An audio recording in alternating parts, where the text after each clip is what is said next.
क्या स्वर्ग एवं मुक्ति इतने सुगम व सस्ते हैं?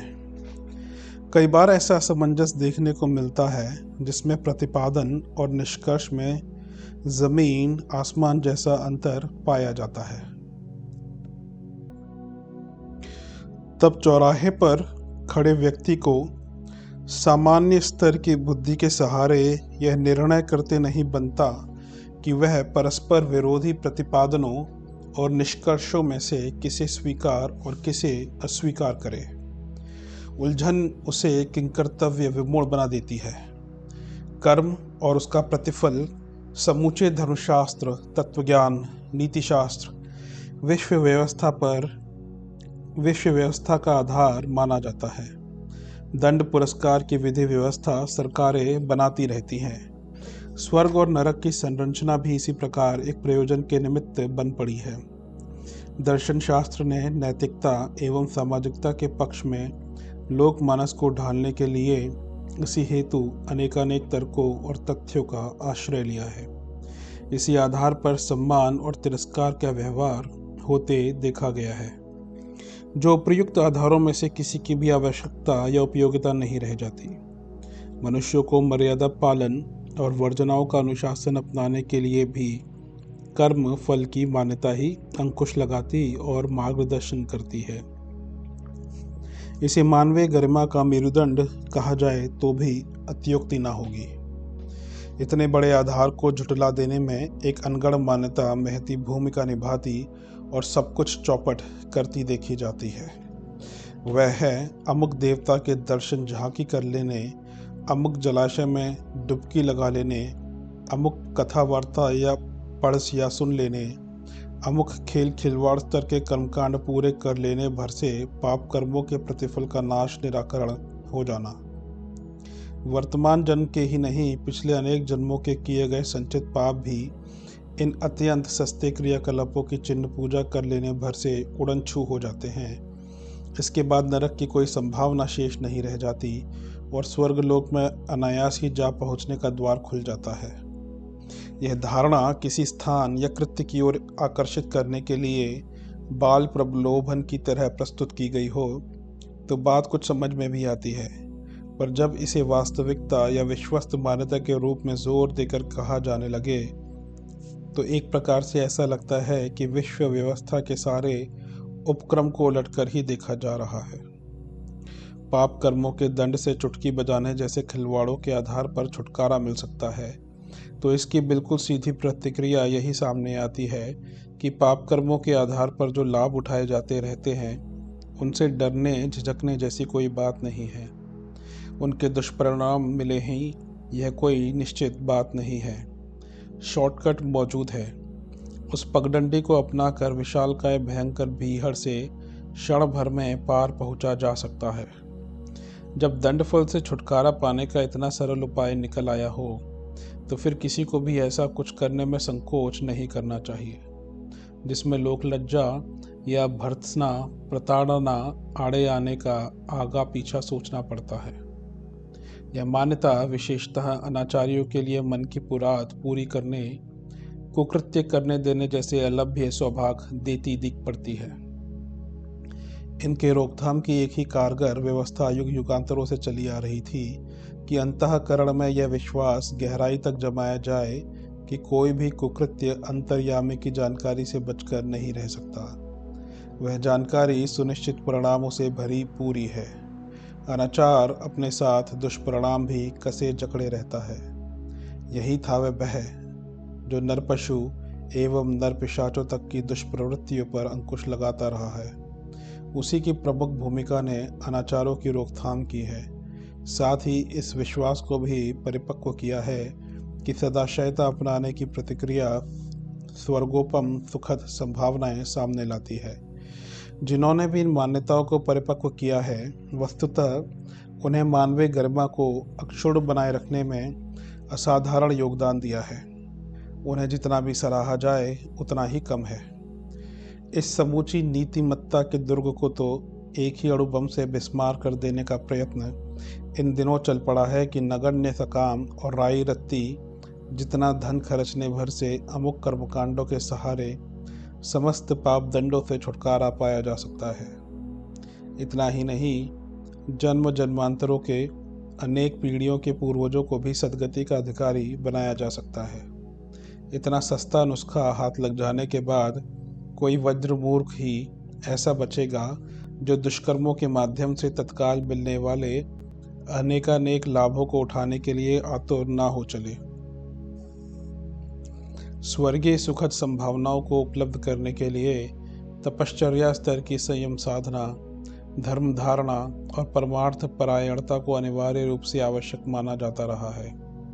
अब उस पर्वत शिखर पर नंगे पैरों चढ़ने के झंझट से सहज निवृत्ति सुझा दी गई कि अमुक कर्मकांड संपन्न करने से वह स्वर्ग अंधों के हाथ बठेर लगने जैसे भी सरल हो गया है। जब स्वर्ग इतना सस्ता, मोक्ष इतना सुगम, तो फिर उपासना, साधना, आराधना जैसी पुण्य प्रयोजनों में अपने को नियोजित करने का कोई क्यों तैयार हो। इस राम नाम की लूट वाली भ्रांति से जितना जल्दी उबरा जा सके ठीक होगा।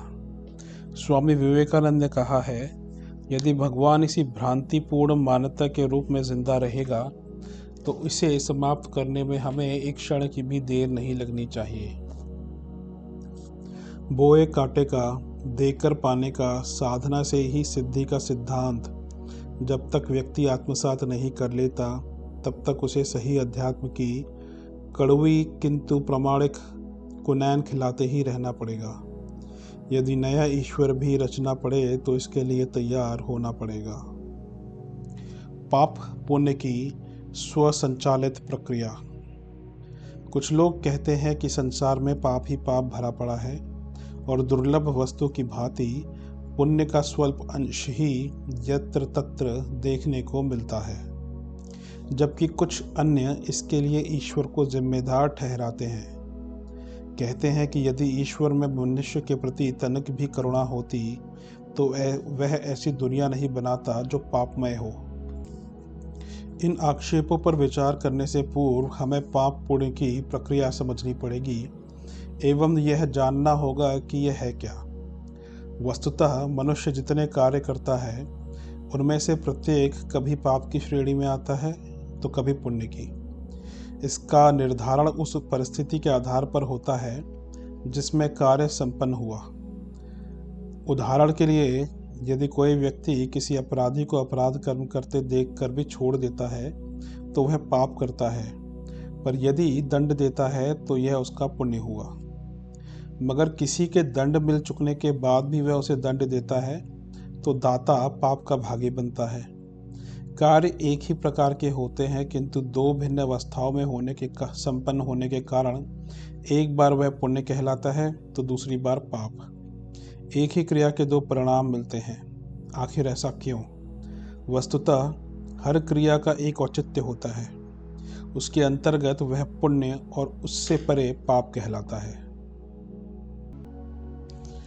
उपर्युक्त उदाहरण में अपराधी को दंड देना प्रत्येक का कर्तव्य है, अतः वह पुण्य कहलाएगा। प्रथम मामले में अपराधी को अपराध के तुरंत बाद सजा मिलती है, अतः पुण्य है, किंतु दूसरे मामले में अपराध के बाद दंड तब मिलता है जब पहले ही उसे किसी अन्य से दंड मिल चुका होता है। अस्तु यहाँ औचित्य यह कहता है कि पहले यह पता लगा लिया जाए कि उसके लिए उसे सजा मिली या नहीं, इसके बाद ही कोई कदम उठाया जाए। पाप पुण्य का निर्धारण कर्ता की स्वतंत्रता पर भी आधारित है। इसे परिभाषित करते हुए पाणिनि ने कहा है, स्वतंत्रतः कर्ता, अर्थात कर्ता वही कहला सकता है जो स्वतंत्र हो। किसी कार्य की स्वतंत्रता नहीं, वह कर्ता अथवा निमित्त कारण नहीं हो सकता। उसे साधन अथवा माध्यम मात्र कहा जा सकता है। दोनों के बीच मौलिक अंतर यही है कि कर्ता स्वतंत्र होता है तो माध्यम परतंत्र। एक बाजीगर है तो दूसरा उसके इशारे पर नाचने वाली कठपुतली। एक पतंगबाज की भूमिका निभाता है तो साथ वाला पतंग की। कर्ता और माध्यम के बीच इसी स्तर का संबंध होता है। नौकर सदा मालिक के इशारे पर काम करता है, इसमें उसकी अपनी इच्छा नहीं होती। मालिक जैसा कहता है उसे वैसा ही करना पड़ता है। उसकी इच्छा नौकर की इच्छा बन जाती है, भले ही उसे इस दौरान गलत काम करना पड़े, पर इसका दोषी वह स्वयं नहीं अपितु मालिक होगा, क्योंकि कार्य करने में वह स्वतंत्र नहीं। यहाँ नौकर का कर्तव्य सिर्फ आज्ञा पालन है। यदि कोई जल्लाद किसी व्यक्ति को फांसी देता है तो वह अपना कर्तव्य पालन करता है। फांसी पर चढ़ने वाला व्यक्ति दोषी है या निर्दोष, इसका निर्णय करना उसका काम नहीं है। व्यक्ति यदि निर्दोष भी हो तो भी उसे अपना कर्तव्य पूरा करना पड़ता है, क्योंकि किसी को दोषी अदोषी ठहराने उसके कार्यक्षेत्र में नहीं आता। यह निर्धारण करना जज का काम है। हाँ, इतना अवश्य है कि उसे जज की आज्ञा पालन करने के लिए बाध्य नहीं किया जा सकता। इसमें वह पूर्ण स्वतंत्र है। वह चाहे तो आज्ञा पालन करे अथवा ना करे। यदि वह आज्ञा पालन करता है तो अपना कर्तव्य पूरा करता है और निर्दोष कहलाता है, तथा उल्लंघन करने से दोषी बनता है। इस प्रकार हर व्यक्ति कार्य करने में कुछ अंशों में स्वतंत्र होता है और कुछ में परतंत्र। जहाँ तक स्वतंत्र होता है वहीं तक उसका कर्तापन होता है। परतंत्रता आरंभ होते ही उसका अभाव शुरू हो जाता है। इसी तरह यदि जज के आदेशानुसार जल्लाद किसी को फांसी के फंदे पर लटकाता है तो पुण्य पाप का भागी नहीं बनता, पर जब वह अपनी स्वतंत्रता का प्रयोग कर जिस किसी को भी फांसी पर लटकाना चाहेगा तो इसके लिए वह स्वयं उत्तरदायी होगा। फलतः पाप पुण्य का हिस्सा भी उसी के जिम्मे में आएगा। तात्पर्य यह है कि जहाँ स्वतंत्रता है वहाँ पाप पुण्य है, और जहाँ परतंत्रता है वहाँ इसका अभाव। इस प्रकार यह कहा जा सकता है कि कर्ता को यदि कर्म करने न करने की स्वतंत्रता है और उद्देश्य पूर्ति के लिए वह उस कार्य को सही समझता है, फिर भी नहीं करता तो वह पाप करता है और इसका उल्टा आचरण पुण्य है।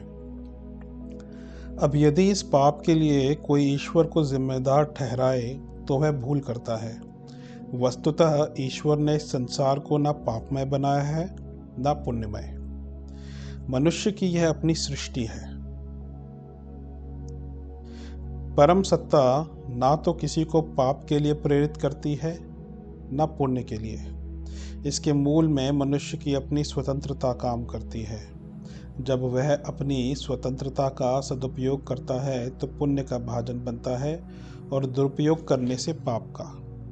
इस पर कोई यह कहे कि भगवत सत्ता ने मनुष्य को इतनी स्वतंत्रता दी ही क्यों, जिससे वह पाप कर्म पर उतारू हो जाए, तो ऐसा कहना भी भूल है। कदाचित ऐसा कहने वाले मनुष्य की परतंत्रता का समर्थन करते हैं। यदि ऐसा ही होता तो भी ऐसे लोगों को शिकायत रहती कि ईश्वर ने संसार को कारागार और मनुष्य को कैदी क्यों बना दिया, कि उसे किसी प्रकार की स्वतंत्रता ही नहीं है। तब शायद वे यह आक्षेप करते कि भगवान ने मनुष्य को तांगे का घोड़ा बना दिया है। जिस प्रकार घोड़ा अपनी आंखें बंद किए मार्ग पर सीधे दौड़ता चलता है, उसे न अपना लक्ष्य मालूम होता है न जाने का कारण, वैसी स्थिति तब मनुष्य की होती है। इसके अतिरिक्त गंभीरतापूर्वक विचार करने से एक अन्य तथ्य सामने आता है कि यदि मनुष्य स्वतंत्र ना होकर परतंत्र रहा होता तो इसका जीवन उद्देश्य कुछ भी ना होता। यदि जीवन का कोई लक्ष्य व उद्देश्य ना होता तो वह किसी प्रकार की क्रिया ही क्यों करता। स्कूल में शिक्षक और विद्यार्थी होते हैं। शिक्षक जो कुछ पढ़ाता है उसकी समय समय पर वह परीक्षा भी लेता है। प्रश्नों का सही गलत उत्तर देने, हल करने या ना करने का अधिकार परीक्षार्थी को है। कितने ही उनके सही उत्तर देते हैं, कितनों से ही त्रुटियां हो जाती हैं, कितने परीक्षा में बैठते ही नहीं। नियम सिर्फ इतना है कि जो परीक्षा में सही उत्तर देगा वही उत्तीर्ण होगा और गलत देने वाला अनुत्तीर्ण। कोई परीक्षा संबंधी इस नियम पर आपत्ति करते हुए कहे कि यह नियम बड़ा बेतुका है। आखिर अध्यापक ने विद्यार्थी को यह स्वतंत्रता ही क्यों दी कि वह उचित अनुचित उत्तर लिखे? क्यों नहीं अध्यापक परीक्षार्थी को सही सही उत्तर ही लिखवा देता है? ऐसे प्रश्न करने वाले संभवतः यह भूल जाते हैं कि स्वतंत्रता के समाप्त होते ही पढ़ाई व परीक्षा की उपयोगिता भी समाप्त हो जाती है। परतंत्रता में संपन्न होने वाली परीक्षा परीक्षार्थी की निजी योग्यता व स्तर नहीं बता सकती है।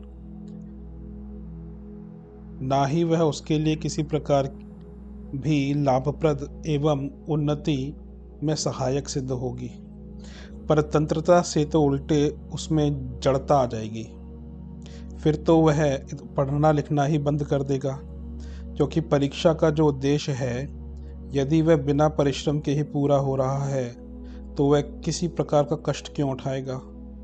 ऐसी स्थिति में ना तो विद्यालय खोलना उद्देश्यपूर्ण रह जाएगा, ना अध्यापक का पढ़ाना और ना विद्यार्थी का पढ़ना।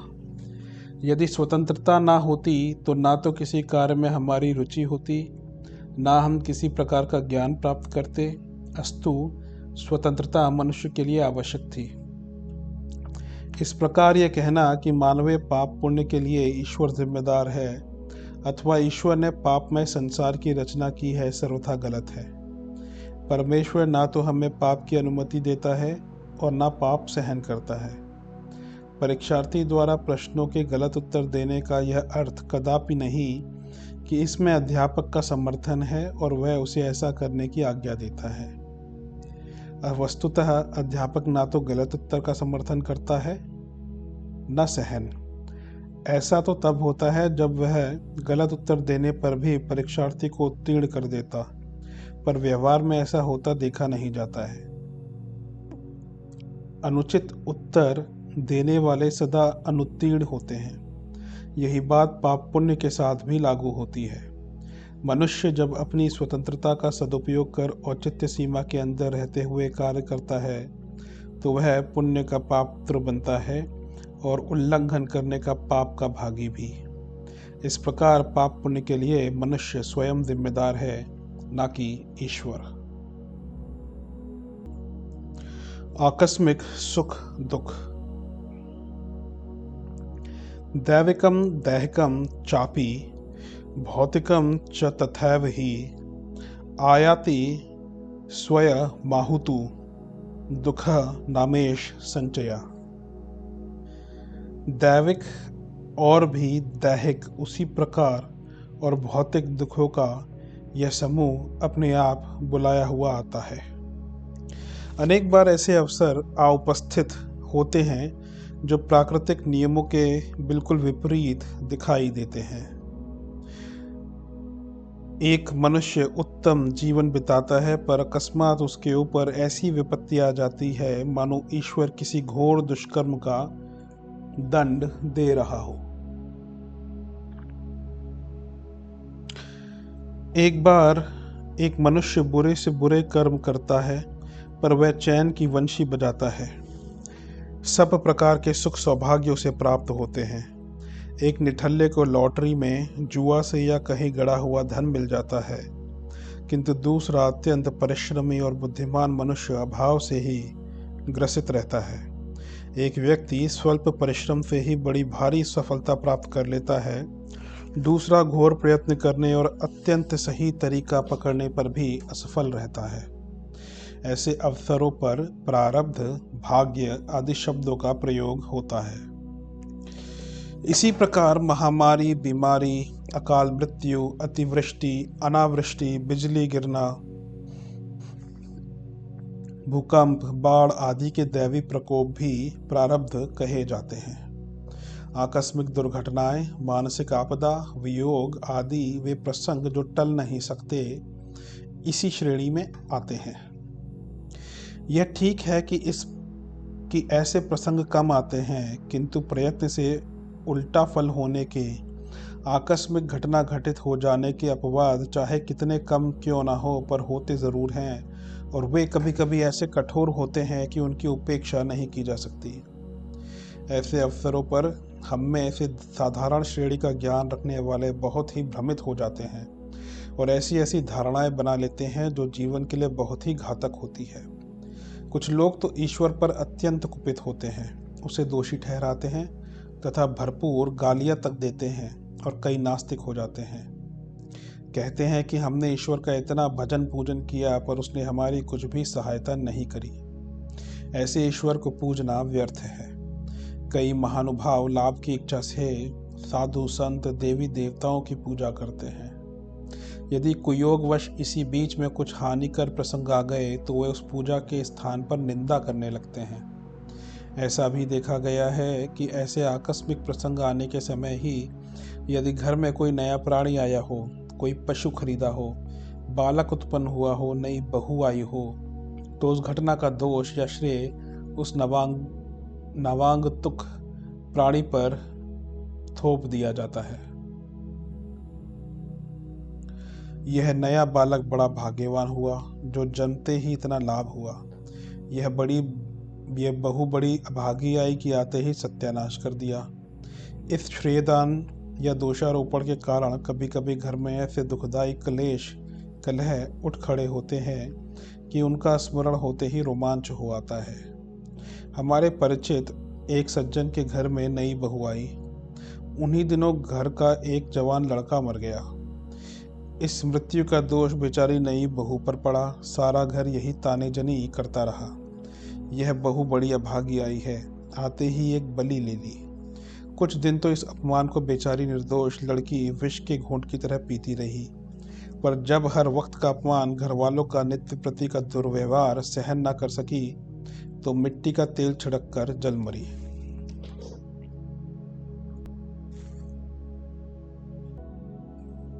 बेचारी निरपराध विधवाओं को अभागी, कलमुही, डाइन आदि उपाधि मिलने का एक आम रिवाज है। इसका कारण भाग्यवाद के संबंध में मन में जमी हुई अनर्थ मूलक धारणा है। सही बात को ना समझने के कारण लोगों के हृदय में ऐसे ऊटपटांग विश्वास घर जमा लेते हैं।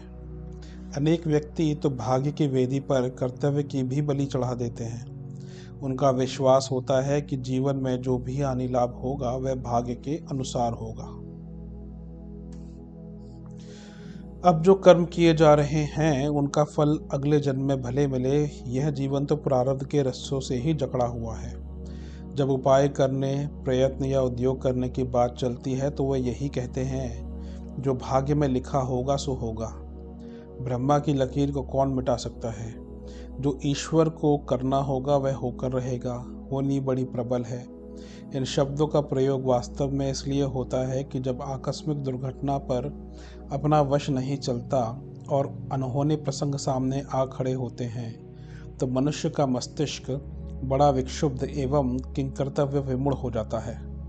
सामने कोई दोषी तो दिखाई नहीं पड़ता, पर आघात लगने के कारण रोष आता ही है। आवेश में बुद्धि ठिकाने नहीं रहती। संभव है कि वह दोष किसी निर्दोष पर बरस पड़े और अनर्थ उपस्थित कर दे।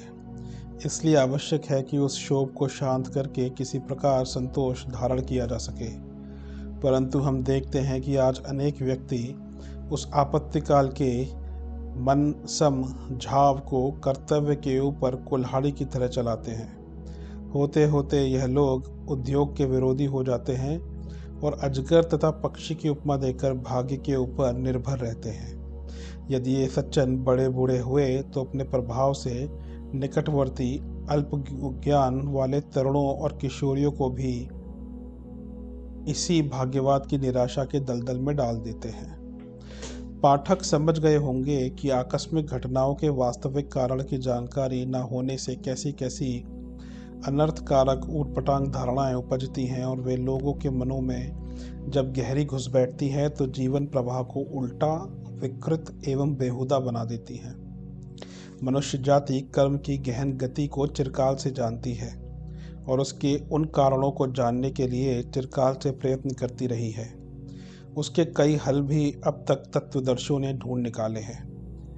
पंचाधिकार ने गहना कर्मणो गति पर प्रकाश डालते हुए यह बताया है कि यह दैविक, दैहिक और भौतिक घटनाएं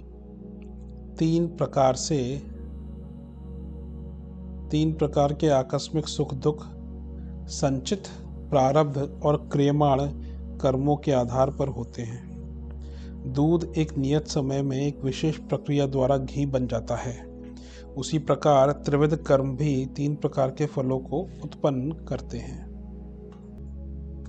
कर्मों की तीन श्रेणियां। तीन दुखों का निरूपण करने से पूर्व कर्म के तीन प्रकारों का जान लेना भी आवश्यक है। पहला संचित, दूसरा प्रारब्ध और तीसरा क्रियमाण। इन तीन प्रकार के कर्मों का संचय हमारी संस्कार भूमिका में होता है। मनुष्य की अंतःचेतना ऐसी निष्पक्ष, निर्मल, न्यायशील और विवेकवान है कि ये अपने पराये का कुछ भी भेदभाव न करके सत्यनिष्ठ न्यायाधीश की तरह हर एक भले बुरे काम का विवरण अंकित करती रहती है। दिन भर के कामों का यदि निरीक्षण किया जाए तो वे 3 श्रेणियों में बांट देने पड़ेंगे। कुछ तो ऐसे होते हैं जो बिना जानकारी में होते हैं, जैसे बुरे लोगों के मोहल्ले में या सत्संग में रहने से उनका प्रभाव किसी न किसी अंश में गुप्त रूप से अपने ऊपर पड़ जाता है। वह प्रभाव पड़ा तो परंतु हमने उसे इच्छापूर्वक स्वीकार नहीं किया, इसलिए वह हल्का, निर्बल एवं क्रम प्रभाव वाला होकर हमारी भीतरी चेतना के एक कोने में पड़ा रहा।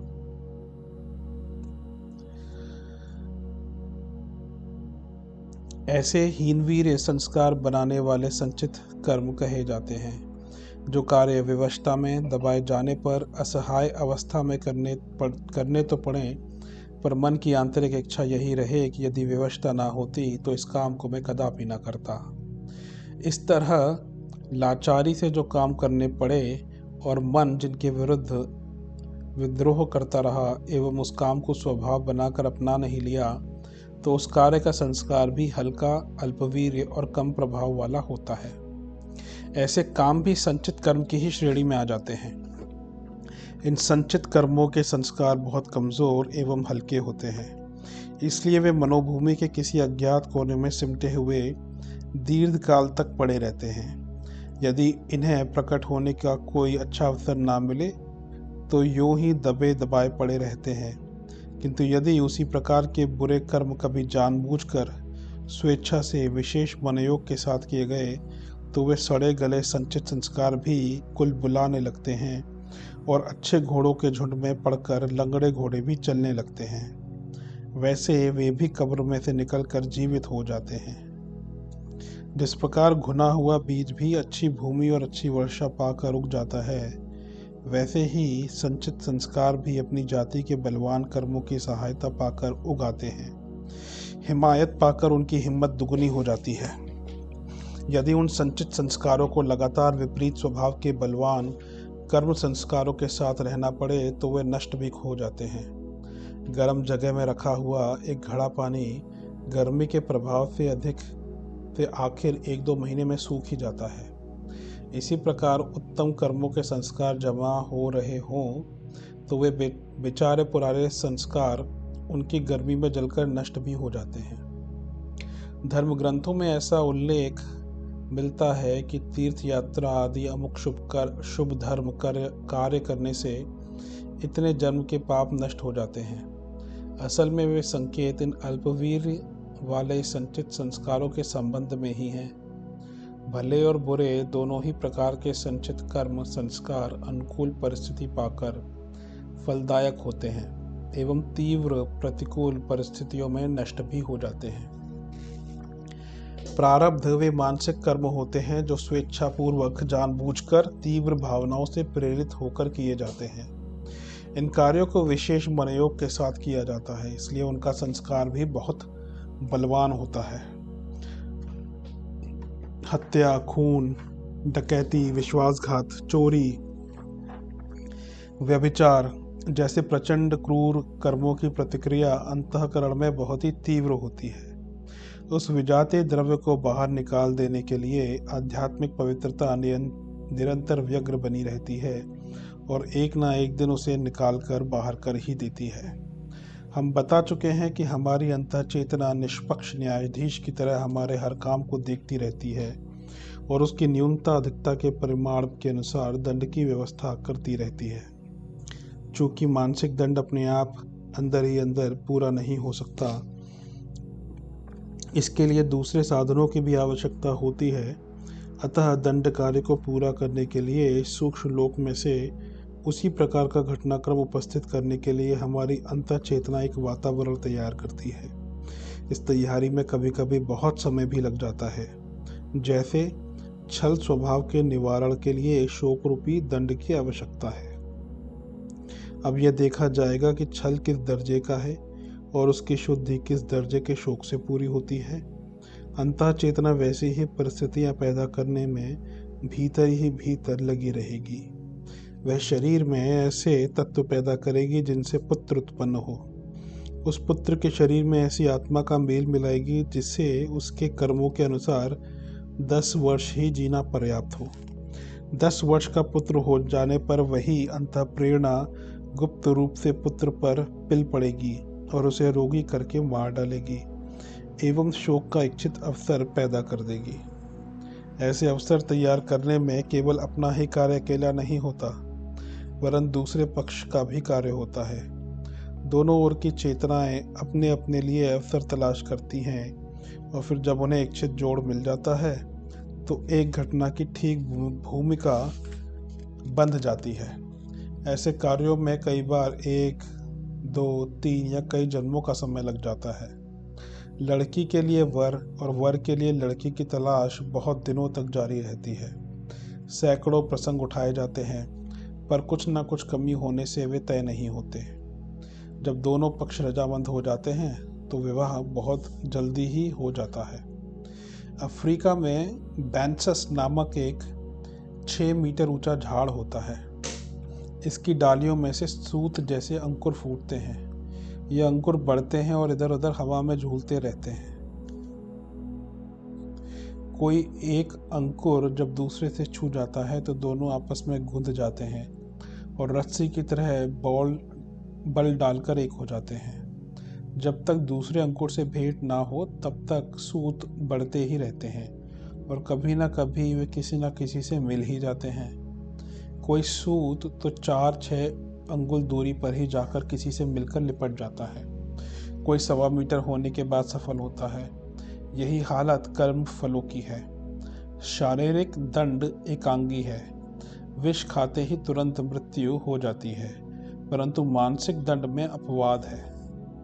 जैसे क्रूरता से प्रेरित होकर किसी की हत्या की गई और वह यदि प्रकट हो गई तो राज्य द्वारा दंड मिल जाएगा, किंतु यदि हत्यारे ने अपना कार्य छिपा लिया तो उसका अंतःकरण तुरंत ही पापदंड ना दे बैठेगा।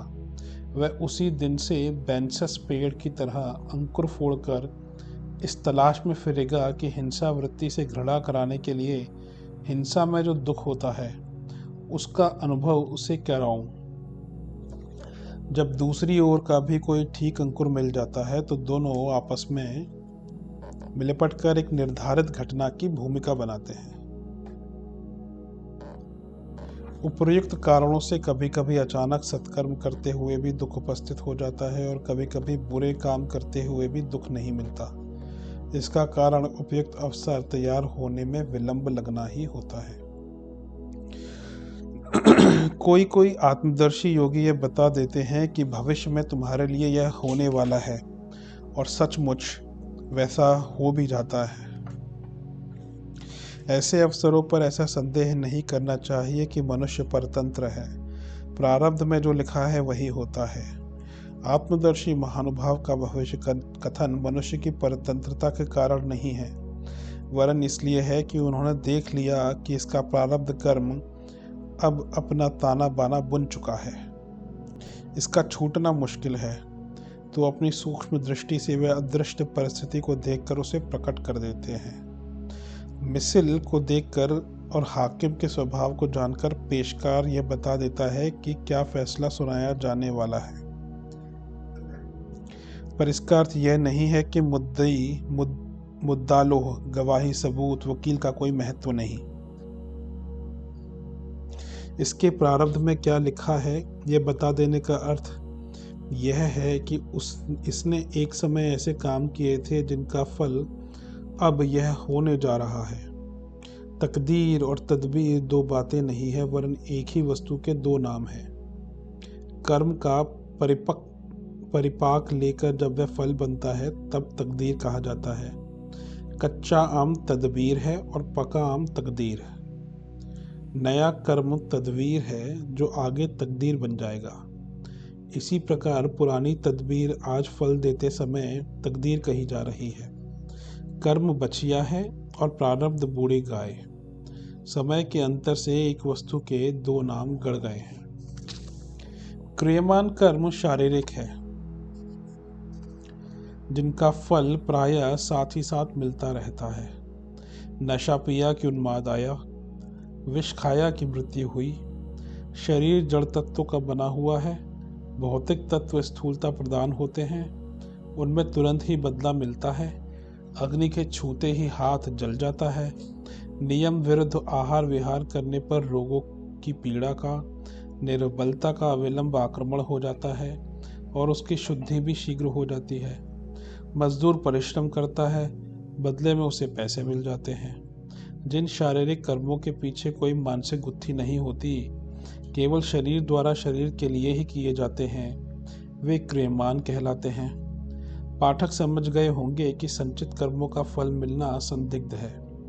यदि अवसर मिलता है तो वे फलवान होते हैं, नहीं तो विरोधी परिस्थितियों से टकराकर नष्ट हो जाते हैं।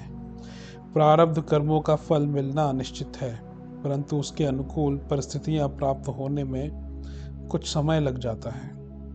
यह समय कितने दिन का होता है, इस संबंध में कुछ नियत मर्यादा नहीं है। वह आज का आज भी हो सकता है और कुछ जन्मों के अंतर से भी हो सकता है, किंतु प्रारब्ध कर्म वही होते हैं जो अचानक घटित हों और जिसमें मनुष्य का कुछ वश ना चले। पुरुषार्थ की अवहेलना से जो असफलता मिलती है, उसे कदापि प्रारब्ध फल नहीं कहा जा सकता। क्रियमान तो प्रत्यक्ष है ही, उनके बारे में ऊपर बता दिया गया है कि निश्चित फल वाले शारीरिक कर्म क्रियमान हुआ करते हैं। इनका फल मिलने में अधिक समय नहीं लगता। इस प्रकार तीनों प्रकार के कर्म और उनके फल मिलने की मर्यादा के संबंध में ऊपर बहुत कुछ प्रकाश डाल दिया गया है। कष्टों का स्वरूप अप्रिय है। उनका तात्कालिक अनुभव कड़वा होता है, किंतु अंततः वे जीव के लिए कल्याणकारी और आनंददायक ही सिद्ध होते हैं। उनसे दुर्गुणों के शोधन और सद्गुणों की वृद्धि में असाधारण सहायता मिलती है। आनंद स्वरूप आत्म प्रकाशमय जीवन और सुखमय संसार में कष्टों का थोड़ा स्वाद परिवर्तन इसलिए लगाया गया है कि प्रगति में बाधा ना पड़ने पाए। घड़ी में चाबी भर देने से उसकी चाल फिर ठीक हो जाती है। हारमोनियम में हवा धोखते रहने से उसके स्वर ठीक तरह बजते हैं। पेंडल चलाने से साइकिल ठीक तरह घूमती है। अग्नि की गर्मी से भोजन पक जाता है। अतः थोड़ा सा कष्ट भी जीवन की सुख वृद्धि के लिए आवश्यक है। संसार में जो जो कष्ट हैं, इतने इतने हैं और ऐसे ऐसे ही हैं, किंतु स्मरण रखिए, जितना भी थोड़ा बहुत दुख है, वह हमारे अन्याय का, अधर्म का, अनर्थ का फल है। आत्मा दुख रूप नहीं है, जीवन दुखमय नहीं है और न इस संसार में ही दुख है। आप दुखों से डरिए मत, घबराइए मत, कांपिए मत। उन्हें देखकर चिंतित या व्याकुल मत होइए, वरन उन्हें सहन करने को तैयार रहिए। कटुभाषी किंतु सच्चे सहृदय मित्र की तरह उससे भुजा पसार कर मिलिए। वह कटु शब्द बोलता है, अप्रिय समालोचना करता है, तो भी जब जाता है तो बहुत सा माल खजाना उपहार स्वरूप दे जाता है। बहादुर सिपाही की तरह सीना खोलकर खड़े हो जाइए और कहिए, ए आने वाले दुखों आओ, ए मेरे बालकों चले आओ। मैंने ही तुम्हें उत्पन्न किया है, मैं ही तुम्हें अपनी छाती से लगाऊंगा।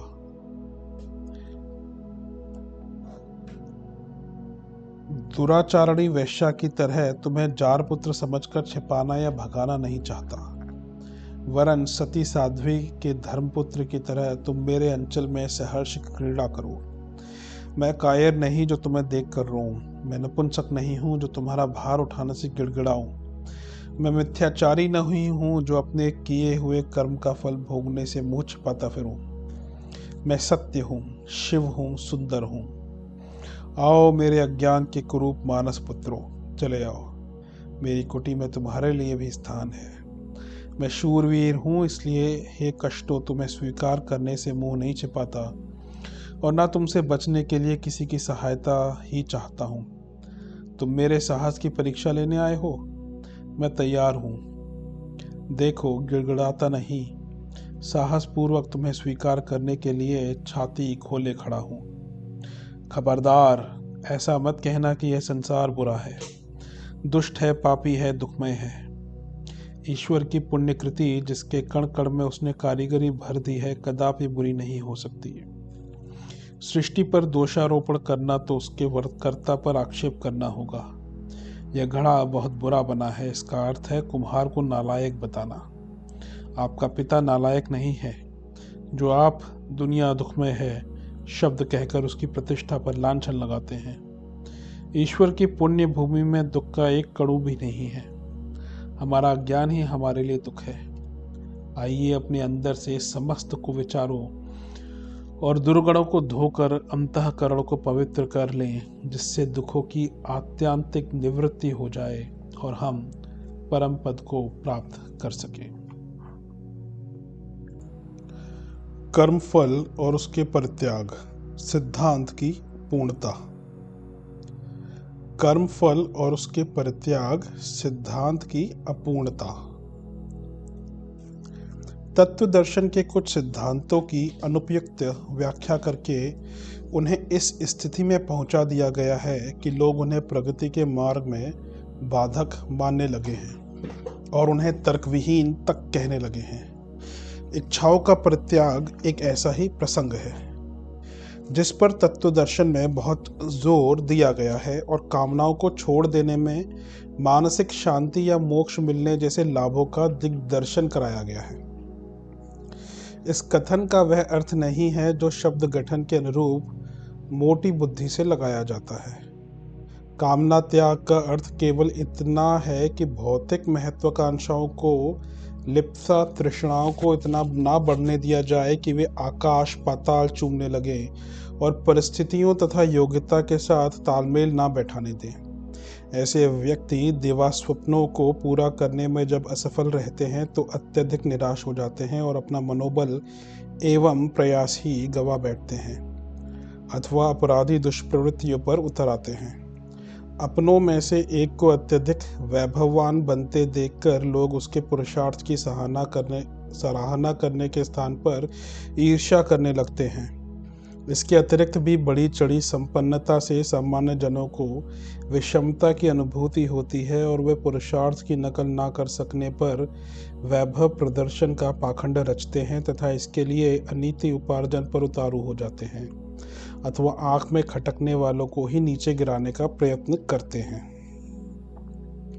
महत्वाकांक्षी व्यक्ति निजी स्वार्थ साधना में इतने निमग्न हो जाते हैं कि उन्हें परमार्थ प्रयोजनों के लिए कुछ कर सकना तो दूर, उस संबंध में सोचते तक नहीं बन पड़ता। इस प्रकार के संग्रहित वैभव का वे स्वयं तो उपभोग कर नहीं सकते, उसका लाभ उत्तराधिकारी उठाते हैं और मुफ्त में मिले बिना परिश्रम से कमाए धन को आंख मूंद कर खर्च करते हैं। फलतः बदले में उनके गले दुष्प्रवृत्तियां बंधती हैं और व्यक्तित्व का विकास रुकता है। ऐसी अनेक हे परिणतियों का ध्यान रखते हुए महत्वाकांक्षाओं के परित्याग की बात कही गई है, पर इस कथन के साथ दो बातें जोड़ देने की भूल बन पड़ी है। एक तो यह कहना चाहिए था कि भौतिक कामनाओं को घटाया जाए और उस बचत को परमार्थ प्रयोजनों में उससे भी अधिक तत्परता के साथ नियोजित किया जाए। पूरी बात इतना स्पष्टीकरण करने के उपरांत ही बन पड़ती है, अन्यथा कामना त्याग का अर्थ निष्क्रियता, नीरसता, अकर्मण्यता, उदासीनता जैसा ही कुछ बन पड़ता है। लोग उच्च स्तरीय आकांक्षाओं को भी त्याग मान बैठते हैं और मानसिक अपंगता की स्थिति में ले जाकर पटक देते हैं। इच्छा शक्ति की महत्ता का वर्णन करते करते मनोविज्ञान थकता नहीं है। वह कहता है कि बिखरी शक्तियों का केंद्रीकरण करना और प्रतिभा को विकसित करना ही सफलता का मूल मंत्र है। सफलताएं उसी आधार पर मिलती हैं। उदासीन मन वाला व्यक्ति तो ज्यों त्यों करके अपने दिन ही गुजार सकता है, कोई बड़ा काम कर सकने की पृष्ठभूमि तक नहीं बना पाता। ऐसी दशा में तत्वज्ञान द्वारा प्रतिपादित अनासक्ति का तात्पर्य यदि शब्दार्थ मात्र तक ही समझ बैठा जाए तो वह उपदेश जीवन की गतिशीलता अवरुद्ध कर देने वाला अभिशाप बनकर ही रह जाता है। इसी कथन का एक पक्ष यह भी है कि फलासक्ति छोड़कर निष्काम कर्म करना चाहिए। इसकी विद्वजन जैसी मनोरम व्याख्याएं क्यों न करे, पर वह व्यावहारिकता की कसौटी पर खरी नहीं उतरती। कोई भी समझदार व्यक्ति किसी काम में हाथ तब डालता है जब उसके आकर्षक प्रतिफल की संभावना का अनेकानेक तर्कों, तथ्यों, प्रमाणों, उदाहरणों के सहारे परिणाम के संबंध में किसी सुनिश्चित प्रतिफल की बात पर विश्वास कर लेता है। इसके बिना कोई अपनी पूंजी, श्रम शक्ति और प्रतिष्ठा को दांव पर नहीं लगा सकता। यह सामान्य व्यवहारिकता है। इसका परित्याग करना किसी परमहंस के लिए ही संभव हो सकता है अथवा उस श्रमिक के लिए संभव है जिसके वेतन पाने के अतिरिक्त नफा नुकसान से कोई संबंध नहीं है। इस स्थिति वाले भी यह परख लेते हैं कि वेतन उपयुक्त है या नहीं, वह यथा समय वसूल होता रहेगा। साथ ही यह भी विचार आता है कि कोई जोखिम भरा काम तो नहीं करना पड़ेगा जिसमें लेने के देने पड़े। परिणाम सोचे बिना कोई भी व्यक्ति किसी काम में हाथ नहीं डालता। इस सर्वमान्य और सही प्रचलन को झुठलाने में विद्या व्यसनी लोग कुछ भी कहते रहें, पर उनकी मधुर वार्तालाप सुनकर भी कोई श्रवणकर्ता ऐसा नहीं हो सकता जो उस कथन को अपने जीवन क्रम में सम्मिलित कर सके। जब गले उतरने वाली ही नहीं है तो उसे सच्चे मन से अपनाना किसके लिए किस प्रकार संभव हो सकता है। योगी जन भी रिद्धि सिद्धि, स्वर्ग मुक्ति, ईश्वर सानिध्य, जन्म मरण से छुटकारा, मान प्रतिष्ठा जैसी अनेक मनोकामनाओं से प्रभावित होकर ही वैराग्य, तप, योग आदि की दिशा में कदम उठाते हैं। सामान्य जनों में किसान, व्यवसायी, कर्मचारी, यहाँ तक कि चोर उचक्के भी पहले लाभ उठाने वाले पक्ष को देखते हैं, भले ही उसके बाद कुछ भी परिणाम क्यों न हाथ लगे। कर्मफल का त्याग का शब्दार्थ और उसकी मोटी व्याख्या दोनों ही ऐसी हैं जिन्हें असंगत और अव्यावहारिक कहने में कोई अतियुक्ति नहीं है। इस कथन का और भी अधिक स्पष्टीकरण आवश्यक है। कहा यह जाना चाहिए कि उद्देश्य और प्रतिफल के संबंध में विचार पूर्वक धारणा बनाने और कार्यारंभ करने के साथ साथ मनुष्य को प्रतिफल के संबंध में इतना निश्चिंत नहीं होना चाहिए कि जो कहा गया है वह यथावत उपलब्ध होकर ही रहेगा, क्योंकि मनुष्य का एकाकी पुरुषार्थ ही सब कुछ नहीं है। परिस्थितियों की भी उसमें भारी भूमिका रहती है। वे प्रतिकूल चल पड़े तो सोची हुई योजना उल्टी भी हो सकती है। किसान खेती करता है, पर यह भी हो सकता है कि वर्षा का अभाव, बाढ़, टिड्डी, पाला, फसल के रोग, चोरी आदि किसी प्रतिकूलता से पाला पड़े और परिश्रम निष्फल चला जाए। इसी प्रकार व्यवसाय में मंदी, प्रतिस्पर्धा, ग्राहकों की कमी, चोरी आदि के कारण उल्टा घाटा भुगतना पड़े।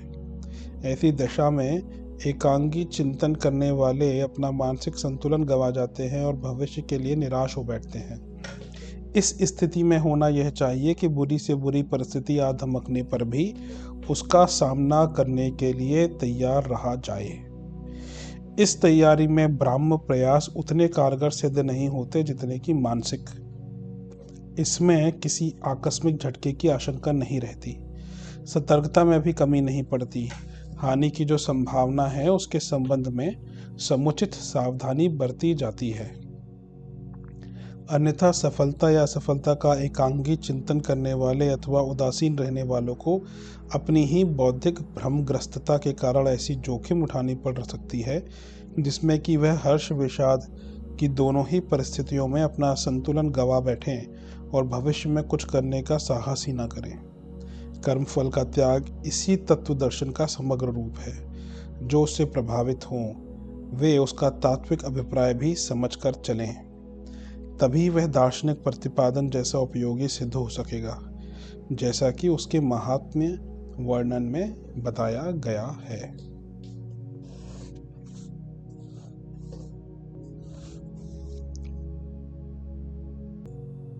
कर्मों का फल ईश्वर को अर्पण कीजिए। कर्मों और कर्मफलों को ईश्वरार्पण कर देने के आदेश में बहुत बड़ा रहस्य एवं मंतव्य छिपा हुआ है।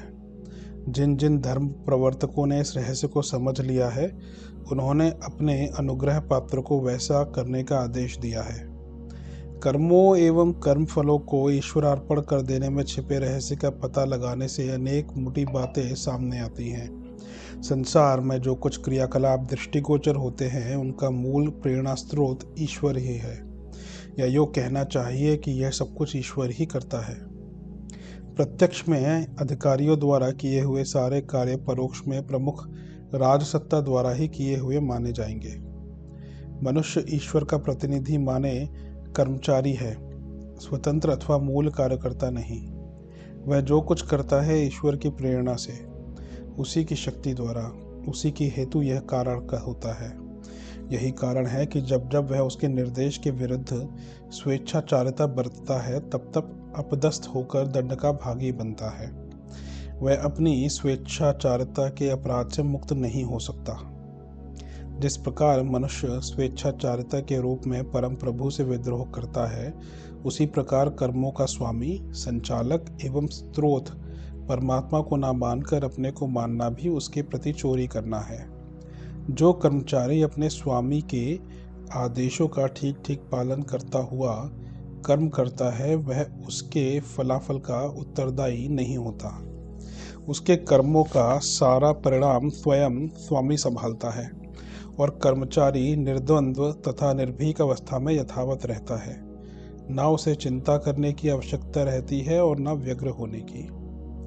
समझने के लिए यदि यह भी मान लिया जाए कि मनुष्य स्वयं कर्म करता है और उसके फल का अधिकारी भी वह स्वयं ही है, तब भी अपनी यह पूंजी वह सर्वसमर्थ परमात्मा को सौंप दे, तो स्वर्ग नरक, सुख दुख, शोक संताप, अच्छाई बुराई आदि द्वंद्वों से उसी प्रकार सुरक्षित हो जाए जैसे कोई धनाढ्य अपना धन बैंक में जमा करके चोर, डाकुओं, ठगों, चक्कों, चाटुकारों और शोषकों से छुट्टी पा लेता है।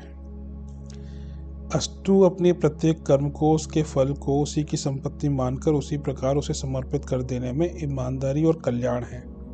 जिस प्रकार कोई सेनापति किसी भूखंड को जीतकर सम्राट को सौंप देता है। जिन कर्मों और कर्म फलों को अपने ऊपर लादे रहने से कोई लाभ नहीं, उल्टे हानि ही है, उन्हें अपने पास रखे रहना बुद्धिमानी नहीं। फिर एक कर्म करके उसका फल सिर रख लेने से दूसरा कर्म करते समय वह क्षिप्रता न रह सकेगी जो निर्भर होकर काम करने में है।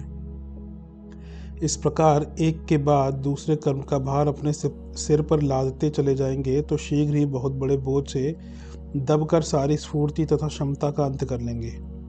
प्रतिदिन के असंख्य कर्मों का बोझ लेकर कोई कितनी दूर तक सुविधापूर्वक जीवन यात्रा कर सकता है। जीवन रण में जो जितना अधिक स्फूर्तिवान और निर्द्वंद होगा, वह उतनी ही अधिक सफलता प्राप्त करेगा। यह स्वतः सिद्ध है कि जो कर्म को अपना मानेगा वह उसके फल का भी अधिकारी बनेगा और तदनुसार ही फल की मिठास तथा कड़वाहट को भी चखना पड़ेगा। मनुष्य का स्वभाव है कि वह अपने प्रत्येक कर्म का फल मधुर से मधुर चाहता है, किंतु ऐसा होना संभव नहीं कि उसके सारे कर्मफल मीठे ही हों। ऐसी दशा में इच्छा के विरुद्ध तिक्त फल पाने वाला वह दुखी होगा, निराश होगा और रोएगा। तब क्यों ना इस दुख की कारणभूत भूमिका कर्मों की फलासक्ति से किनारा कर लिया जाए। इन मोटे कारणों के अतिरिक्त कर्म फलों की आसक्ति त्याग करने के आदेश के सूक्ष्म कारण और भी महत्वपूर्ण हैं। मनुष्य जीवन कोई साधारण उपलब्धि नहीं, इसको पाने का हेतु असंख्य जन्मों का पुण्य ही है। यह ना तो यूं ही अकस्मात मिल गया है और ना यूं ही असाधारण रूप में आगे मिल सकेगा। मनुष्य जीवन एक अमूल्य अवसर है, यह बार बार नहीं आता। यह एक ऐसा अवसर है जिसका सदुपयोग करके कोई भी सच्चिदानंद परमात्मा को पा सकता है। तुच्छ शारीरिक भोगों की तुलना में जो सर्व सुख रूप परमात्मा के साक्षात्कार और परम पद मोक्ष की उपेक्षा करता है, वह उस मनुष्य की तरह गंवार और अभागा है जो चिंतामणि को गुंजा फल के लोभ में त्याग देता है। यह परमात्मा का कितना बड़ा अनुग्रह है कि उसने हमें घोड़ा, गधा, बैल, बकरी आदि न बनाकर मनुष्य बनाया है। अब यदि हम इस मनुष्य जीवन को घोड़ों और गधों जैसा बना लेते हैं तो न केवल अपनी हानि ही करते हैं बल्कि उस दाता को भी लज्जित करते हैं। मनुष्य जीवन देने से बड़ा कोई दूसरा अनुग्रह परमात्मा के पास नहीं है। मनुष्य जीवन देकर मानो उसने अपने सारे वरदान, सारी कृपा और सारी करुणा ही हम पर उड़ेल दी है।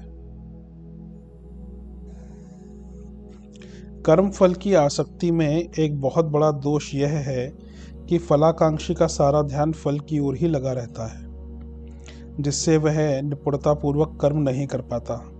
ऐसी दशा में तनिक भी प्रतिकूल फल की संभावना होने पर काम करना छोड़ देता है। बहुत बार यह भी होता है कि प्रतिकूल फल की आशंका से कोई काम प्रारंभ ही नहीं करता। फल लोभी इसी ऊहापोह में पड़ा रहता है कि ना जाने ऐसा करने में सफलता मिलेगी अथवा असफलता। यदि वह किसी प्रकार से कुछ करने की हिम्मत भी करता है तो हर समय सफलता के लोभ में असफलता की चिंता करता रहता है, जिससे असफलतापूर्ण परिस्थितियों को ही अधिक बल मिलता रहता है। सफलता की अत्यधिक कामना असफलता को ही निमंत्रित करती है। कर्म को अपना किया हुआ मानने से उसकी असफलता में तो दुख होता ही है। सफलता में भी मनुष्य अभिमान से अभिभूत होकर अपनी हानि कर लेता है। एक कर्म की सफलता का अभिमान दूसरे कर्म में अदक्षता उत्पन्न कर देता है। सफलता अभिमानी की इच्छा रहा करती है कि लोग उसकी योग्यता तथा समर्थता की प्रशंसा करें, उसका आदर तथा सम्मान करें। किसी भी कारण से उत्पन्न हुआ अभिमान मनुष्य को पतन के गर्त में गिराए बिना नहीं रहता। मनुष्य में एक सीमित शक्ति होती है, किंतु जब वह अपनी शक्ति विश्व के निर्माता या नियामक में समाहित कर देता है तो वह अनंत शक्तिवान हो जाता है। सिंधु में बिंदु की तरह मिलकर पूर्णता को प्राप्त कर लेता है। कर्तापन का अभिमान करने वाला विराट विश्व चेतना से अलग होकर एक संकुचित सीमा में घिरकर बड़ा ही दीनहीन बन जाता है। कर्माभिमानी जहाँ छोटे छोटे काम करने में कठिनाई अनुभव करता है और पग पग पर सफलता असफलता से प्रभावित होकर सुख दुख के वशीभूत होता रहता है, वहाँ स्वयं को संपूर्ण रूप से परमात्मा को अर्पण कर देने वाला बड़े से बड़े काम को साधारण रूप से कर लेता है। कोई छोटा काम भी जब ईश्वरीय कार्य समझकर किया जाता है तो वह भी महान बन जाता है। किसी कार्य को ईश्वर का कार्य समझकर करने में उसमें उपासना का भाव रहता है, जिससे मनुष्य अपने पूर्ण पवित्र तन मन से उसे करता है और ऐसी दशा में कार्य में सफलता मिलना अनिवार्य है। परमात्मा के प्रति किया हुआ छोटा सा नीराजन भी जिस प्रकार परम पवित्र तथा महान समझा जाता है, उसी प्रकार प्रभु को समर्पित किया हुआ मनुष्य का साधारण कार्य भी असाधारण माना जाता है। एक गरीब द्वारा की हुई छोटी सी आरती के प्रति क्या गरीब क्या अमीर सभी नतमस्तक होते हैं, पूर्ण पवित्र समझते हैं। उसी प्रकार ईश्वरीय कार्य समझकर किया हुआ लघु से लघु कार्य भी लोगों की श्रद्धा एवं भक्ति का कारण बनता है। इस चिर दुर्लभ मानव जीवन को पाकर जो छोटे छोटे कर्म फलों के लिए लालायित रहता है, वह परमात्मा के साक्षात्कार जैसे परम लाभ से वंचित रह जाता है। प्रत्येक कर्म को परमात्मा का समझकर करने और उसके फल को भी उसका समझ लेने में मनुष्य का अपना कुछ बिगड़ता नहीं, तब ना जाने वह क्यों कर्माभिमानी बनकर अनमोल मानव जीवन का दुरुपयोग किया करता है। कर्मफल और उसकी सुनिश्चितता। समाज में अपने ऊपर सर्वत्र बरसने वाली घृणा एक भारी सजा है। भोजन, वस्त्र, ऐश आराम, जमीन जायदाद, भोग विलास छोटे दर्जे की चीजें हैं। समाज का सम्मान इन सबसे अधिक महत्वपूर्ण और आनंददायक है। व्यक्ति गरीब रहकर यदि अपने चरित्र की रक्षा करता हुआ श्रद्धा और सम्मान का अनुकरणीय आदर्श जीवन व्यतीत करे तो उसे अपेक्षाकृत अधिक आनंद मिलेगा। जिसके ऊपर सर्वत्र घृणा बरसती है, जिसे गुड्डा, उद्दंड, पापी और कुकर्मी माना जाता है, वह कितनी ही कमाई कर ले, कितना ऐशो आराम कर ले, एक निकृष्ट पतित और क्षुद्र व्यक्ति की तरह सदा नीची आंखें ही किए रहेगा। उसके लिए किसी स्वजन परिजन की आंखों में सच्ची श्रद्धा और सच्ची सहानुभूति की एक झलक भी ना मिलेगी। ऐसा अतृप्त और असफल जीवन लेकर भी अनीतिमान व्यक्ति यदि अपने को सफल और बुद्धिमान माने तो यह उसकी नासमझी ही कही जाएगी। सबसे बड़ा दंड आत्म प्रताड़ना का है। अनीति के मार्ग पर चलने वालों को उसकी अंतरात्मा निरंतर धिक्कारती रहती है। मानव जीवन सत्कर्मों द्वारा स्वयं शांति पाने और दूसरों को सुख देने के लिए ही मिला है। इसी में उसकी सफलता भी है। यदि उसके द्वारा दूसरों का अहित होता है और अपने को आत्म प्रताड़ना की अशांति भोगनी पड़ती है तो यही कहना होगा कि नर तन प्राप्त होने का एक अमूल्य अवसर व्यर्थ ही हाथ से चला गया। संसार का इतिहास साक्षी है कि सन्मार्ग को छोड़कर जिसने कुमार्ग को अपनाया है, नीति का परित्याग कर अनीति को पसंद किया है, वह सदा क्षुद्र पतित और घृणित ही रहा है। उसके द्वारा इस संसार में शोक, संताप, क्लेश और द्वेष ही बढ़ा है। शूल हुलते रहने वाले कांटे तो यहाँ पहले से ही बहुत थे। अपना जीवन भी यदि उन्हीं पतितों की संख्या बढ़ाने वाला सिद्ध हुआ तो इसमें क्या भलाई हुई और क्या समझदारी। तृष्णा और वासना की क्षणिक पूर्ति करके यदि आत्म प्रताड़ना का, नारकीय यंत्रणा का, लोकमत की लानत का अभिशाप पाया तो इसमें भला क्या अच्छाई समझी जाए। अनीति का मार्ग असफलता की कटीली झाड़ियों में फंसाकर हमने जीवन उद्देश्य को ही नष्ट कर देता है। हम पगडंडियों पर ना चलें, राजमार्ग को ही अपनाएं। देर में ही सही, थोड़ी सही, पर जो सफलता मिलेगी वह स्थायी भी होगी और शांतिदायक भी। पाप का प्रलोभन आरंभ में ही मधुर लगता है, पर अंत तो उसका हलाहल की भांति कटु ही है। सांप और बिच्छू दूर से देखने में तो सुंदर लगते हैं, पर उनका दंशन प्राणघातक वेदना ही प्रदान करता है। पाप भी लगभग ऐसा ही है। वह भले ही सुंदर दिखे, लाभदायक प्रतीत हो, पर अंततः वह अनर्थकारी ही सिद्ध होगा। जीवन जीने की कला का एक महत्वपूर्ण आधार यह है कि हम पाप के प्रलोभनों से बचें और सन्मार्ग के राजपथ का कभी परित्याग ना करें। जीवन एक वन है, साधारण नहीं, सघन सुरम्य ही नहीं, कटीली झाड़ियाँ भी हैं इसमें। इसे ठीक तरह पार करना काफ़ी दूरदर्शिता और बुद्धिमत्ता द्वारा ही संभव है। सदाचार और धर्म की सीधी सड़क इसे पार करने के लिए बनी हुई है। उस पर चलते हुए लक्ष्य तक पहुंचना समय साध्य तो है, पर जोखिम उसमें है नहीं। इतनी बात ना समझकर जल्दबाज लोग पगडंडियां ढूंढते हैं। जहां तहां उन्हें वे दिखती भी हैं, पर बेचारों को ये पता नहीं होता कि अंत तक नहीं पहुंचती। बीच में ही विश्वासघाती मित्र की तरह रास्ता छोड़ देती है और जल्दी काम बनने का लालच दिखाकर ऐसे दलदल में फंसा देती है जहां से वापस लौटना भी आसान नहीं रहता। अनीति पर चलकर जल्दी काम बना लेने और अधिक कमा लेने का लालच एक छोटी सीमा तक ही ठीक सिद्ध होता है। आगे चलकर तो उसमें भारी विपत्तियां ही विपत्तियां आती हैं। आरंभ में कई बात लाभदायक दिखती हैं, पर अंत उनका वह कैसा होगा यह सोचकर ही बुद्धिमान लोग उस आरंभिक लालच को स्वीकार नहीं करते हैं। जहां अंततः जोखिम दिखती है, समझदार लोग उससे दूर ही रहते हैं। वे जानते हैं कि विनाश आरंभ में आकर्षक ही लगता है।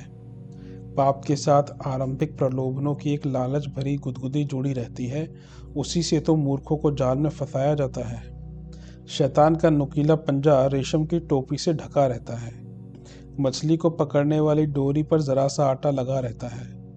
चिड़ियों को पकड़ने वाले जाल के आसपास अनाज के दाने फैले होते हैं। इस आरंभिक लालच की व्यर्थता ना समझ पाने के कारण ही तो मछली और चिड़िया अपना जीवन संकट में डालती है। पाप और अनीति का मार्ग ऐसा ही है।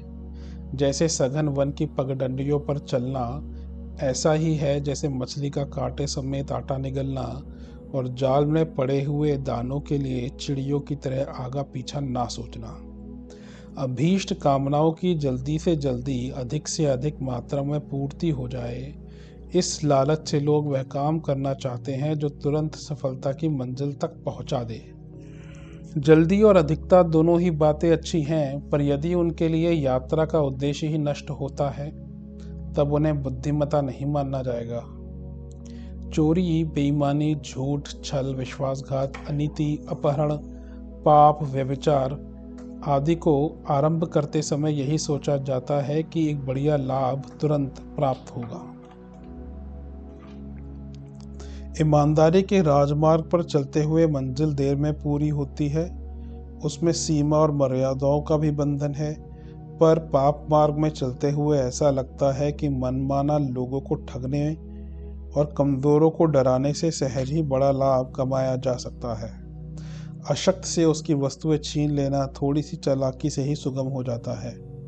लोगों की असावधानी या भलमनसाहत का चतुरतापूर्वक आसानी से भरपूर अनुचित लाभ उठाया जा सकता है। सोचने से यह प्रतीत होता है कि अनीति का मार्ग अपना लेने में कोई हर्ज नहीं।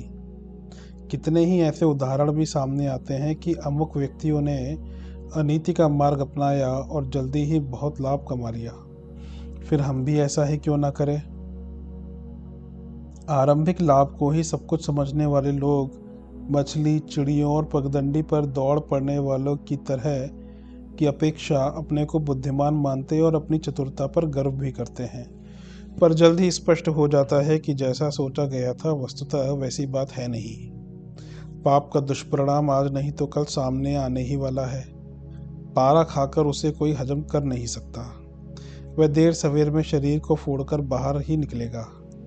इसी प्रकार पाप भी कभी पछता नहीं। हो सकता है कि आज फल ना मिले, पर कल तो वह मिलने ही वाला है। इस संसार में अनेक यातनाओं से ग्रसित व्यक्ति देखे जाते हैं। यदि उन पर ध्यान दिया जाए तो सहज ही जाना जा सकता है कि व्यथा और असफलता भी यहाँ कम नहीं है। कुमार्ग पर चलते हुए सामयिक सफलता सदा ही मिलती रहे, ऐसी कोई बात नहीं। दंड का यहाँ समुचित विधि विधान मौजूद है। वस्तुतः आत्म प्रताड़ना सबसे बड़ा दंड है। जिस व्यक्ति की आत्मा भीतर ही भीतर उसके दुष्कर्मों एवं कुविचारों के लिए कचोटती रहती है, जिसे कुमार्ग पर चलने के कारण आत्मा धिक्कारती रहती है, वह अपनी दृष्टि में आप ही पतित होता है। पतित अंतरात्मा वाला व्यक्ति उन शक्तियों को खो बैठता है जिनके आधार पर वास्तविक उत्थान का समारंभ संभव होता है। हम ऊंचे उठ रहे हैं या नीचे गिर रहे हैं, इसकी एक ही परीक्षा कसौटी है कि अपनी आंखों में हमारा अपना मूल्य घट रहा है या बढ़ रहा है। आत्मसंतोष जिसे नहीं रहता, जो अपनी वर्तमान गतिविधियों पर खिन्न एवं असंतुष्ट है, उसे उन्नतिशील नहीं कहा जा सकता। जिसने अपनी आंतरिक शांति गंवा दी, उसे बाहर शांति कहाँ मिलने वाली है। धन कमा लेने से, कोई ऊंचा पद प्राप्त कर लेने से कई प्रकार के सुख साधन खरीदे जा सकते हैं, पर उनसे आत्मसंतोष कहाँ मिल पाता है। मनुष्य की महान विचार शक्ति का यदि थोड़ा सा ही भाग आत्मसंतोष के साधन ढूंढने और आत्मशांति के मार्ग खोजने में लगे, तो उसे वह रास्ता बड़ी आसानी से मिल सकता है, जिस पर चलना आरंभ करते ही उसका हर कदम आत्मिक उल्लास का रसास्वादन कराने लगे। संसार की संपदा भी तो लोग संतोष प्राप्त करने के लिए ही कमाया करते हैं। फिर उस क्षणिक एवं तुच्छ संतोष की अपेक्षा यदि चिरस्थायी आत्मशांति उपलब्ध करने का अवसर जिसे मिल रहा होगा, वह उल्लास, उत्साह और प्रफुल्लता का अनुभव क्यों ना करेगा। मानवीय चेतना का मौलिक स्वभाव सज्जनता, सद्भावना से जुड़ा हुआ है। उसमें जब अनाचार घुस पड़ते हैं तो कांटे की तरह चुभते रहते हैं और बेचैनी उत्पन्न करते हैं। दुष्टता बरतने से दूसरों की जो हानि होती है, उसकी तुलना में अपनी हानि कहीं अधिक होती है। दूसरे तो चोट खाते समय ही हैरान होते हैं, पर अपने भीतर आत्म प्रताड़ना का एक ऐसा राक्षस घुसा बैठता है जो आजीवन त्रास देता रहता है। कुकर्मों की आदत डालते ही अपने भीतर एक असुर उत्पन्न होता है। स्वाभाविक प्रकृति दैवी है, जगह एक के रहने लायक ही है, पर मानव क्षेत्र में दो व्यक्तित्व परस्पर विरोधी प्रकृति के घुसते हैं, तब निरंतर संघर्ष करते हैं, देवासुर संग्राम की स्थिति बना देते हैं। एक आगे धकेलता है, दूसरा पीछे घसीटता है। दो सांड जिस खेत में लड़ते हैं उसकी हरी भरी फसल को रौंद कर रख देते हैं। कोई उपयोगी सामान उधर रखा हो तो वह भी बिखर जाता है। एक म्यान में दो तलवार ठूसने से म्यान फटता है और तलवारों को भी खरोंच आती है। दो परस्पर विरोधी व्यक्तित्व गढ़ लेने पर उनका द्वंद्व युद्ध देखते ही बनता है। आत्महनन इसी स्थिति को कहते हैं।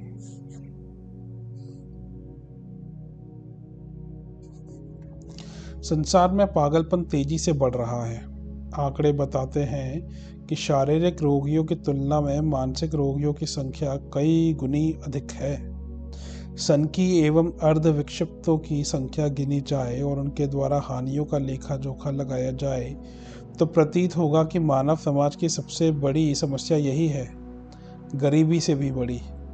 गरीब की समझदारी तो कायम रहती है, पर अधपगले तो आए दिन ऐसा सोचते और करते रहते हैं जिससे उन्हें स्वयं ही नहीं, मित्र, शत्रुओं, परिचितों तक को पग पग पर त्रास सहने पड़ते हैं। मनोविज्ञान शास्त्र में मस्तिष्क की श्रेष्ठता को खा जाने वाला दो व्यक्तित्वों का उपजना और परस्पर अंतर्द्वंद्व करना ही प्रधान कारण है। यह दूसरा असुर अपने ही अचिंत्य चिंतन और कुकर्म करने से उत्पन्न होता है। ऐसे व्यक्ति स्वयं तो सदा बेचैन रहते ही हैं, जिनके भी संपर्क में आते हैं उन्हें भी सताते रहते हैं। कुकर्मी दुर्व्यसनी भी होते हैं। नशेबाजी, व्यभिचार, चोरी, छल, ठगी, शेखीखोरी जैसी कितनी ही कुटेवें उनके पीछे लग लेती है और उनकी शारीरिक, मानसिक, धार्मिक और एवं पारिवारिक स्थिति दयनीय बना देती है।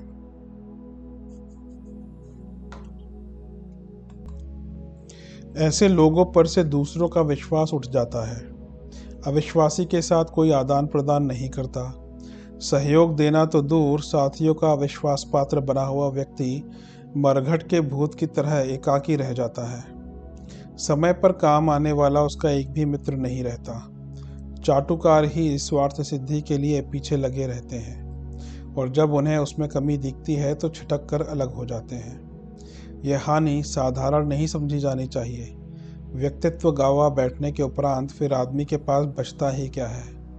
वह जीवित रहते हुए भी मृतकों में गिना जा सकता है।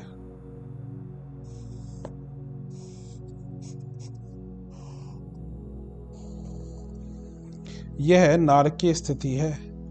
भीतर से आत्म प्रताड़ना और बाहर से भर्त्सना जिस पर बरसती है उसे साक्षात नरकवासी कहा जा सकता है। शारीरिक और मानसिक रोगों से उद्विग्न रहने वाले नरक ही भोगते हैं। लोक लोकांतरों में नरक है या नहीं, कुंभीपाक, वैतरणी आदि का अस्तित्व है या नहीं, इस विवाद में पड़े बिना इतने से भी काम चल सकता है कि जो अपनी शांति और प्रतिष्ठा गंवा बैठा उसके लिए मानव जीवन की सरसता कोसों पीछे रह गई है। सरकार को चकमा देकर राजदंड से बचा जा सकता है। समाज की आंखों में भी धूल झोंकी जा सकती है, पर आत्मा की अदालत ऐसी है जिसने सब कुछ देखा सुना है। उसके दंड से छुटकारा पा सकना किसी के लिए भी संभव नहीं है। यहाँ देर तो है पर अंधेर नहीं है। मनुष्य के लिए थोड़े से दिनों का विलंब ही उसकी आस्था डगमगा देता है, पर तत्वज्ञानियों की दृष्टि से यह जीवन असीम और अनंत है। एक जन्म का समय बीतना उसके लिए एक रात की निद्रा लेकर नए प्रभात में फिर जगने के समान है। आज का लिया कर्ज परसों चुकाने की शर्त पर मिल गया है तो इसका अर्थ यह नहीं कि वह सदा के लिए मुफ्त में मिल गया और फिर कभी देना ना पड़ेगा। बहुत से लोग जन्म से ही अंधे अपंग उत्पन्न होते हैं। कईयों की प्रतिभा जन्म से ही ऐसी अद्भुत होती है कि दांतों तले उंगली दबानी पड़ती है। इसे पूर्व संचित संस्कारों का प्रतिफल कहा जाए तो कुछ अतियोक्ति ना होगी। किसी के पास यदि पैसा कम है, पद छोटा है अथवा शरीर मोटा नहीं है तो उसे यह नहीं सोचना चाहिए कि वह भाग्यहीन है। सच तो यह है कि यह जंजाल जितने कम होंगे आदमी उतनी ही तेजी से श्रेय पथ पर बढ़ सकेगा और वह लाभ प्राप्त कर सकेगा, जिसके कारण आत्मा की प्रसन्नता और परमात्मा की अनुकंपा अजस्त्र मात्रा में बरसने लगे। ऋषियों में से प्रत्येक के पास साधन सामग्री स्वल्प थी। विवेकवानों को औसत भारतीय स्तर का निर्वाह स्वीकार करना पड़ता है, और इससे अधिक यदि वे किसी प्रकार उपलब्ध कर सकें तो दूसरे हाथ से उसे सत्प्रयोजनों के लिए अविलंब लगा भी लेते थे। तपस्वी शक्ति संग्रह करते हैं। यह प्रक्रिया अपने साथ कठोरता बरतने और सर्वोतमुखी संयम अपनाने से ही बन पड़ती है। इस मार्ग को अपनाने वालों में से किसी को अपने दुर्भाग्य की शिकायत करते नहीं सुना गया, वरन उनकी गरीबी की गरिमा को समझते हुए हरिश्चंद्र, हर्षवर्धन, अशोक आदि ने अपनी अमीरी को स्वेच्छापूर्वक न्यौछावर कर दिया था। ऊंचा उठने वालों को हल्का बनना पड़ता है। यदि किसी को कम वैभव से काम चलाने की परिस्थिति में रहना पड़ रहा है अथवा अनीति के विरुद्ध संघर्ष करने में कष्ट सहना पड़ रहा है, तो उसे आंतरिक दृष्टि से प्रसन्नता अनुभव करते ही पाया जाएगा। इस संतोष पर कुबेर के खजाने को निछावर किया जा सकता है। इसके विपरीत जिनने अनीतिपूर्वक वैभव जमा कर लिया है अथवा उच्च श्रृंखल विलास के दंभपूर्ण प्रदर्शन का साधन जुटा लिया है, तो उसे भीतर और बाहर से लानत ही बरसती अनुभव होगी। कर्मफल सुनिश्चित है। उसके लिए किसी अन्य न्यायाधीश की या अन्य लोक में जाने की प्रतीक्षा नहीं करनी पड़ती। अपने भीतर ही ऐसा स्वसंचालित तंत्र विराजमान है जो कृतियों का प्रतिफल उपस्थित करता रहता है। इसमें थोड़ा विलंब लगते देखकर किसी को तनिक भी अधीर नहीं होना चाहिए। धन्यवाद।